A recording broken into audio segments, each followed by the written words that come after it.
রে, ঘুইরা যাও একসাথে, হায় কোরবানির হাট রে, ঘুইরা যাও একসাথে, হায় হায় কোরবানির হাট রে, ঘুইরা যাও একসাথে।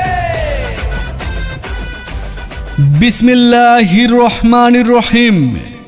সম্মানিত এলাকাবাসী, আসসালামু আলাইকুম।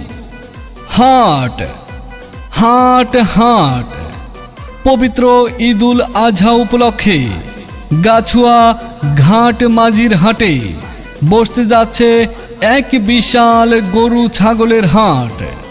ঠিকানা গাছুয়া ঘাট মাঝির হাট।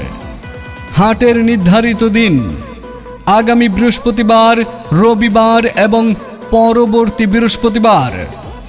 এখানে রয়েছে অনায়াসে গরু ছাগল ক্রয় বিক্রয়ের সুব্যবস্থা। থাকবে কোনো নির্ধারিত হাসিল ছাড়াই পশু কেনাবেচার সুযোগ। এছাড়াও থাকবে বাজার পর্যবেক্ষণের জন্য সিসিটিভি মনিটরিং।